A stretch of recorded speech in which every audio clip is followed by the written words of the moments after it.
こんにちは、大輔です。本日は入国制限緩和シリーズ2021年1月版ということで、アジア、北米、欧州などの各国の入国条件の最新版確認していきましょう。今は世界が厳しい状況ですけど、こんな状況の中でも日本からのビザなし渡航を許可する国がいくつかあるということで、本日の報告にも含まれているので驚きなんですよ。世界30カ国以上の渡航ハードルを短時間で理解できる入国制限緩和シリーズ第15回目のラインナップはこちら。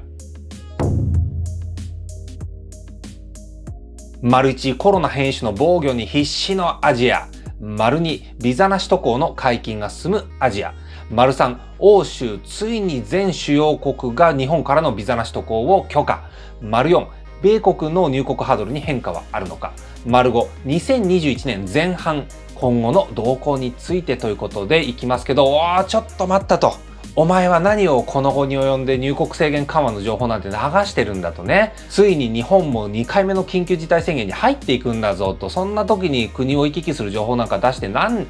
になるんだとね。そう思われる方もいらっしゃると思いますけどね。そうなんですよ。渡航をする方が少ないからこそ情報をね、発信したいなということで、なんか逆のことを言ってるように思われるかもしれませんけど、世の中にはですね、必要不可欠な渡航を計画せざるを得ない方が若干数はやっぱいるということでね、あとは渡航者本人ではなくて医療従事者の方なんかが変化が激しい世界の渡航制限を日々のね、忙しい中で調べるの大変ですから、そういった方向けに短時間で把握をしていただいて、今後の検査だとか陰性証明の発行業務キャパシティもこういうのをね、計画する上での時間に当てていただきたいと、そういうことなんですよね。そんなこんなで本チャンネルでは世界各国への渡航緩和の最新情報をお届けしてまいります。コロナ明けの海外行き待ち望んでいる方、チャンネル登録をして一緒にニューノーマルトラベラーになりましょう。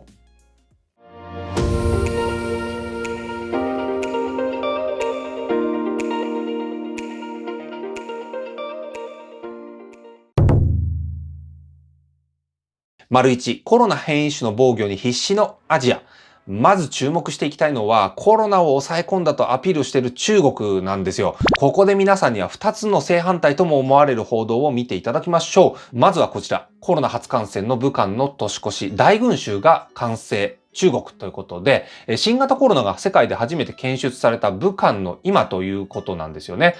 中国は当初、武漢で新型ウイルス流行を隠蔽し、世界的な感染拡大を引き起こしたとして各所から批判されている。中国政府は最近、新型コロナウイルス COVID-19 の武漢起源説に疑問を呈する動きを見せていると。どうですか皆さん。なかなかね、現地に行くことはできませんし、こういった中国の様子がアメリカのメディアである YouTube を通して一般市民からどんどん流れてくるということはなかなかありませんから、ベールに包まれている感じがしますよね。で、もう一つの記事です。武漢のコロナ感染者数、公式発表の10倍の可能性ということなんですけど、なんだと10倍だとそれはけしからんと思ってしまいたくもなる、そんな記事なんですけどね。それでも数字を並べてみると、仮に公式の10倍だったとしても世界各国の状況と比較してみると、だいぶ少ない数字だということがわかるんですよ。やってみましょう。人口100万人あたりの累計陽性者、いずれも2021年1月時点の数なんですけど、中国の公式で言うと61人になるんですね。そしてこれが仮に10倍だったとすると600人ぐらいなんですよね。そして日本はどうかというと、1900人の方が人口100万人あたりに陽性者になっていると。アメリカに至ってはですね、6.3 万人の方が陽性者になっているという感じで、もう比較にならないぐらい開きがあるということで、なんだかんだ言って数字だけを見ると、中国という国はあれだけ厳しい行動制限を課していたこともあってですね、今のアメリカ、欧州各国、そして緊急事態宣言を出すことになった日本とは状況が異なっているというのは明白なんじゃないかと思うわけですね。そんな中国なんですけど、渡航ルールが最も厳しい国としても見て取れます。というのも、PCR 検査の精度が 100% ではないという点を補う意味で、IgM 抗体の検査証明の提示が必要になるというお話は本シリーズでも何度かこれまでお伝えしてきたところですけど、この IgM 抗体というのは血液検査でわかるものでして、直近でコロナに感染したことがあるのかどうかを血中の抗体の量で把握するというものなんです。そして今回の更新としては、この血液採取のやり方についてもさらに指定が入っているということで、静脈血を採取したことが証明されていなければならないということなんです。こちらの動画でもお伝えした通りなんですけど、ど、渡航前検査をやってる全国のトラベラーズクリニックとしてもなかなか対応に追われているところという感じなんですよ。さてここでアジア圏全体に目を向けてみましょう。中国のようにとはいきませんけど、そもそも外国人入国を禁止するという措置を講じる国が多いんですよね。これはコロナ変異種への対策としてというものだと思われます。フィリピン、年末から1月15日まで外国人の入国を禁止。インドネシア、1月1日から1月14日まで外国人の入国を禁止。台湾、元旦から外国人の入国を禁止ということで、基本的にはですね、こういった厳しい措置を取る国が出てきてるわけで、日本も漏れなく全世界を対象に渡航制限というね、厳しい方向に倒しているというわけなんですよね。じゃあ全ての国が渡航制限がかかる方向に倒れているのかというと、その逆を言っているケースもあるので、見ていきましょう。丸2。ビザなし渡航の解禁が進むアジア。ということで、こちらの動画でもお伝えしていました通り、タイは12月下旬から隔離前提のビザなし渡航が可能になっている稀有な国なんですね。続いてシンガポールなんですけど、こちらもビザなし、隔離なし渡航というのが継続してですね、6カ国から、可能ということになっていて、残念ながら日本はハイリスクということで含まれてはいませんけども、エアトラベルパスの事前選定を前提にして、オーストラリア、ブルネイ、中国、ニュージーランド、台湾、ベトナムからの観光目的での渡航、しかもね、隔離なし渡航ということで実現をさせているのがシンガポールということなんですね。ということで、このタイとシンガポール両国に関してはアジア圏では先進的と言ってもいいんだと思いますけど、渡航緩和が特に進んでいる地域ということで、このコロナ変異種が騒がれている今もですね、出入りのケースが渡航の再開によって増えてしまっては元も子もありませんから心配になるわけなんですね。ということで、出入りの感染者をね、この2国見ていきましょうか。タイに関しては最近ちょっとショッキングな数字となっています。タイで初めてコロナ感染者が発覚したのが昨年の1月ということで、その後に3月の急拡大の時期、ここできちんと対応して経済活動だとか移動だとか厳しく制限していたのがタイということだったんですよね。そして昨年の5月以降が市中感染を抑え込んでいて、世界的に見ても優等生という存在だったわけなんですけど、ここに来て雲行きが怪しくなってきてるんです。なぜ一気に出入りで500人を超えるような数字が計上され始めているのか、皆さんその理由が気になると思いますので、こちらの記事を見ていきましょう。新型コロナ集団感染に緊張高まる不法入国者が原因かというね、時事通信12月23日の記事なんですけど、タイというのはですね、陸続きで隣接するミャンマー、ラオス、カンボジアから毎年大量の労働者の行き来が発生しているという国でもありまして、アジア全体における労働力移動においてメコン地域のハブなんていうふうにね、言われているわけなんですよ。で、今回の集団感染というのがバンコクに隣接するサムットサコンの海鮮市場で起きているということなんで、不正入国者づてで広がったんじゃないかというね、ことなんですけど、一度広がってしまうとなかなか収束が難しいというのがこのコロナだということは誰しもが経験則として分かっているということでして、タイの今後はちょっと心配になってしまうということです。そして次、シンガポールなんですけど、こちらはですね、優等生ですね。ただしビザなし渡航、観光客をですね、しかも隔離免除で受け入れているわけですから、今後の数字にどのようにこれが反映されているのかについては、僕は個人はね、とっても関心があります。2021年規制強化をする国と、規制緩和をキープする国、いろいろありますけど、アジア圏はどうなっちゃうんでしょうね。引き続き注目をしていきましょう。それでは次のエリア参りましょう。3。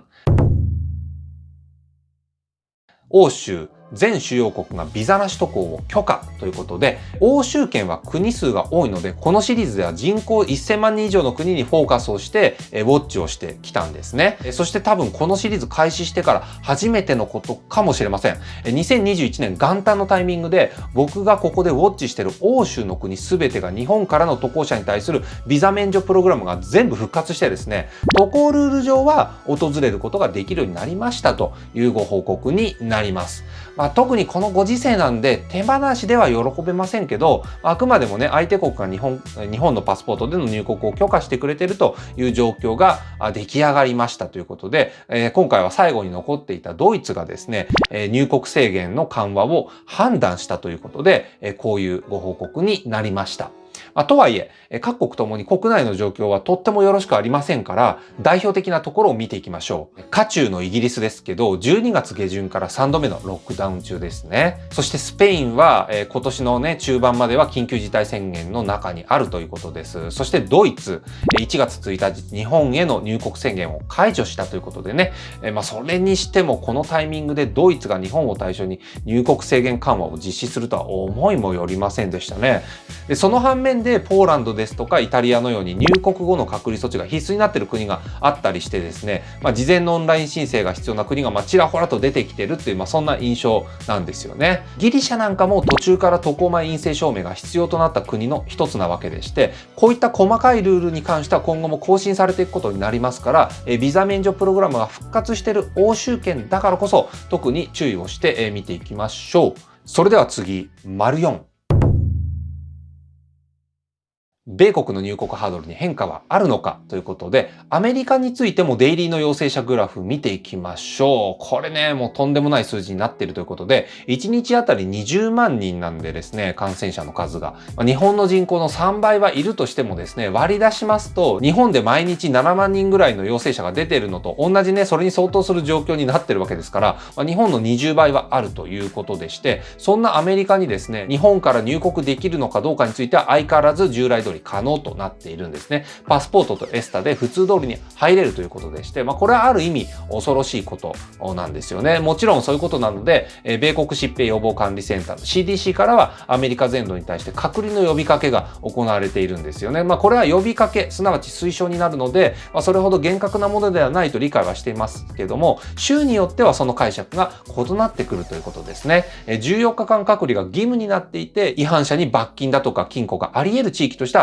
グアム、ニューヨーク州なんかがあるわけです。ハワイ州だとか北マリアナ諸島に関しては渡航前陰性証明などのルールの同意で隔離免除ということなんですけど、こういったローカルのルールに関しては各自治体から報道されているケースもありますので、アメリカに関してはね、特に注意をしていきましょう。この他日本からの渡航が可能な国として報告していたところも見ていきましょう。ドバイ、モルディブ、エジプト、南アフリカとかですね、入国ルール上日本からの渡航が引き続き可能な国になっています。この中でもね、やっぱ南アフリカだとか変異種が広く確認されてしまっている地域なんかありますので、もちろんね、渡航推奨されないんですけども、一応可能になっているということですね。いずれも事前の陰性証明が前提にはなるんですけど、入国後の隔離措置はなしということで、ある意味のニューノーマルなルールを形成しているように見えるのが興味深いところなんですよね。それでは最後の話に参りましょう。⑤。2021年前半の今後の動向についてですね、今回はタイやドイツがビザ免除プログラムを復活させているという点と、あとはシンガポールのエアトラベルパスなんかもね、キープされ続けているということで、前向きな情報をお伝えできているんですけど、どうしても地球上というのは北半球に位置している国が多いわけでして、冬の期間というのは人間の抵抗力が低くなってしまう。すなわち寒い季節にウイルス感染が頻発してしまうということがあるんだと思います。ですので、どの国に関しても感染者数が上がる傾向にあるという見方ができるわけでして、ひとまずはコロナ変異種の出現も含めて1月の後半、そして2月3月については引き締めの方向に見直されるケースっていうのが多々出てくるんだと思われます。というかね、これは十分に想定されるシナリオということで、本チャンネルではただ単に楽観視するような見方ではなくて、世界の渡航緩和についても波があると、進捗する場合もあれば停滞したりだとか、一時はね後戻りするケースもあるということで、僕なんかはそんなに強い人間ではないので、それで一喜一憂したりはするんですけど、冷静に各国の動きを見ていきたいなと思います。最近ですね、僕個人的に嬉しかった出来事があったんですよ。それは何かというと、トラベラーズクリニックの運営をされている有識者の方から個別に応援の連絡をいただけたことなんですよね。このトラベラーズクリニックというのは陰性証明を発行したりだとか、渡航者向けの医療を提供しているようなそんな病院のことなんですよね。ここで気がついたんです。このチャンネルを見てくださっているのが単に渡航者の方だけじゃないんだということでね、渡航者を取り巻く環境を作り出すような人たち、社会にとって大きな役割を果たされている方々からも応援をね、もらえるようになっているということで、これは僕にとってとても嬉しいことでして、今後も引き続きこういった情報を必要とする方がいる限りは、発信を頑張りたいなと思います。とはいえ、1月については世界が混乱している状況なので、ここからの渡航緩和の進み具合、あんまり早くはないんじゃないかとも思うわけです。なので、月に2回発信していたこの入国制限緩和シリーズなんですけど、一旦月1ペースの配信に見直そうかなと思っています。もちろんですね、動きが激しければ月2回でやってもいいんですけど、このあたりは世界の動きと相談をしながら進めていきたいなと思います。本日は以上です。それではまた次の動画でお会いしましょう。大輔でした。